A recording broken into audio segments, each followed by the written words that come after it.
Halo, Assalamualaikum warahmatullahi wabarakatuh. Apa kabarnya adik-adik? Semoga adik-adik sehat selalu ya.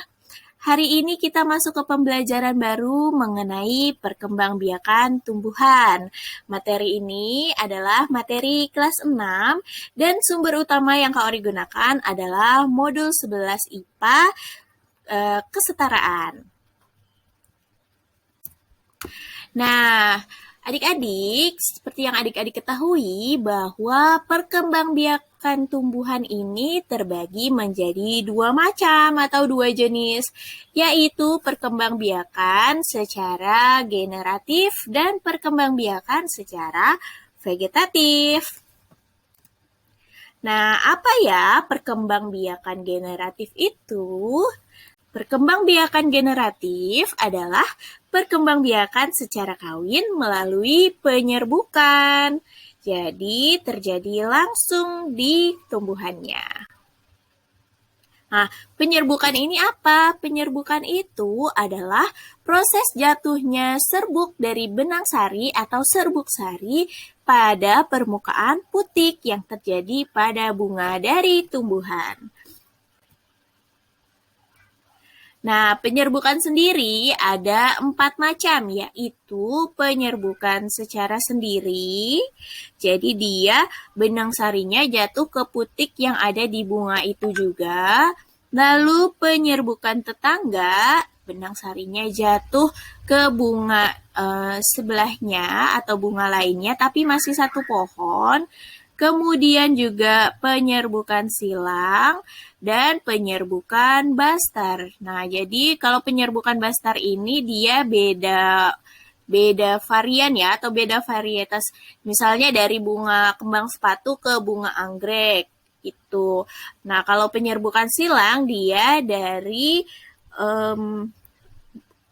kembang sepatu ke kembang sepatu tapi beda pohon seperti itu. Kalau tetangga masih satu pohon. Nah, adik-adik tahu nggak sih kalau bunga itu bagian-bagiannya apaan aja? Nah, seperti di sini ada yang namanya, yang warna oranye ini ditandai warna oranye, ini adalah bagian yang disebut sebagai mahkota bunga ya. Mahkota bunga ini biasanya ada warna merah, warna kuning, warna ungu, warna putih, seperti itu. Nah, kalau ditandai warna biru, ini bagian bawah itu namanya adalah kelopak bunga. Ya, kelopak bunga dia biasanya warna hijau seperti daun kecil. Lalu yang ditandai oleh warna kuning dan merah ini biasanya adalah benang sari dan putih. Dan yang ditandai warna hijau adalah tangkai bunga. Jelasnya seperti ini. Nah, kepala putik sendiri punya beberapa bagian ya. Nah, ini putik, dia ada kepalanya, kemudian ada tangkainya, lalu di dalamnya ada bakal biji ya. Nah, kemudian ini yang biasanya warna-warni itu kita sebut sebagai mahkota bunga. Dan di sini temennya putik itu ada benang sari. Biasanya ukurannya lebih halus atau lebih kecil daripada putik. Nah, masing-masing bagian bunga ini mempunyai fungsi. Kalau untuk putik, dia merupakan alat kelamin betina. Ya, sedangkan kalau benang sari dia merupakan alat kelamin jantan. Makanya kalau terjadi penyerbukan itu adalah proses ketika serbuk-serbuk dari benang sari ini jatuh ke kepala putik atau jatuh di putik. Nah, penyerbukan ini bisa dibantu oleh manusia, juga oleh hewan seperti kupu-kupu dan lebah, lalu juga bisa dibantu oleh angin. Gitu. Nah, karena hasil penyerbukan ini, makanya bisa ada bakal biji atau biji yang kemudian bisa ditanam lagi untuk menjadi tanaman baru. Kemudian setelah pembahasan mengenai perkembangbiakan generatif, ada juga namanya perkembangbiakan vegetatif.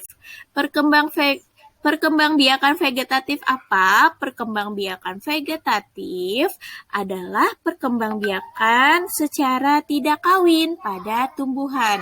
Jadi kalau generatif itu terjadi secara kawin, sedangkan vegetatif cara tidak kawin. Nah, perkembangbiakan vegetatif ini dibagi menjadi dua, yaitu vegetatif alami dan vegetatif buatan. Apa sih perkembangbiakan secara vegetatif alami? Nah, karena disebutnya alami, itu artinya dia terjadi tanpa bantuan manusia, sehingga dia proses perkembangbiakannya terjadi secara alami. Contohnya seperti apa?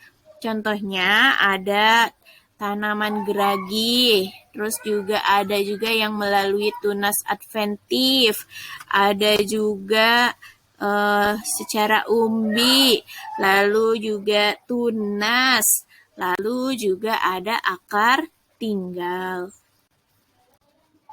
Nah, geragi itu apa ya? Geragi itu biasanya adalah batang yang menjalar di atas tanah. Nah, contoh tanamannya tuh seperti apa? Contohnya seperti tanaman stroberi. Jadi, batangnya ini menjalar di atas tanah. Kemudian ada juga tunas adventif. Tunas adventif ini adalah tunas yang tumbuh pada bagian tumbuhan yang biasanya tuh nggak bertunas, seperti daun dan akar. Contohnya adalah cocor bebek, tanaman cocor bebek. Kemudian juga ada yang namanya umbi. Ya, kalau teman-teman kayaknya udah tahu deh umbi ini contohnya seperti apa. Nah, umbi ini juga terbagi lagi nih, ada umbi lapis. Contohnya itu bawang merah. Jadi kalau misalnya teman-teman memotong bawang itu ada lapisan-lapisan. Nah, itu adalah ciri dari umbi lapis. Kemudian juga ada umbi batang. Umbi batang ini contohnya adalah tanaman kentang. Dan juga ada umbi akar. Contohnya adalah tanaman wortel. Lalu ada juga yang namanya tunas. Tunas ini muncul pada pangkal batang tanaman induk ya. Kalau misalnya teman-teman lihat pohon pisang atau pohon bambu atau pohon tebu, itu biasanya ada tunasnya, bentuk tunasnya. Jadi tunas ini bisa muncul ke permukaan tanah ya, dan dia munculnya di pangkal batang. Lalu ada yang namanya akar tinggal. Akar tinggal ini batang yang terdapat di dalam tanah. Contohnya seperti tanaman apa? Tanaman jahe, tanaman kunyit, lengkuas, alang-alang, dan juga rumput. Itu contoh dari tanaman-tanaman yang perkembangbiakannya secara vegetatif alami. Nah, ada juga vegetatif buatan. Vegetatif buatan itu apa? Nah, kalau tadi vegetatif alami itu terjadi tanpa bantuan manusia, berarti kalau buatan terjadi karena adanya campur tangan manusia. Nah, contohnya seperti apa? Contohnya seperti cangkok pada tumbuhan. Jadi, tanamannya itu diiris dulu, lalu dilapisi tanah supaya bagian yang diiris tadi itu berakar. Nah, setelah tanamannya berakar, itu bisa ditanam kembali. Jadi dia menjadi tanaman yang baru. Kemudian juga ada yang namanya stek. Stek ini dilakukan dengan menanam bagian potongan tumbuhan. Nah, tanaman yang ditanam ini bagiannya, bisa batangnya, bisa daun, atau juga bisa akarnya. Selanjutnya adalah okulasi.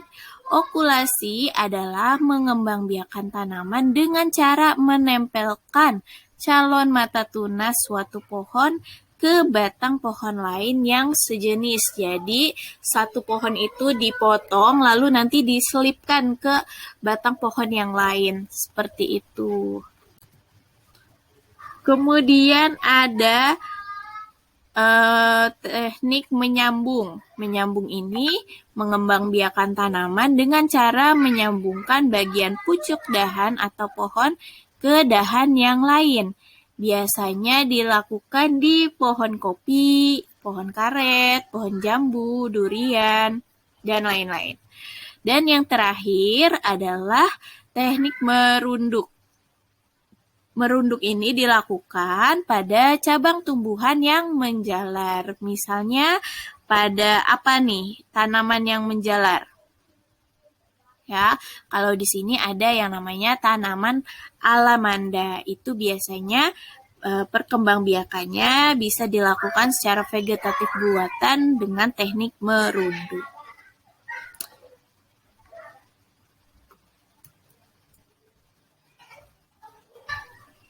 Nah, demikian materi mengenai perkembangbiakan pada tumbuhan. Jadi ada generatif dan vegetatif, kemudian vegetatif juga dibagi lagi menjadi vegetatif alami dan buatan. Seperti itu.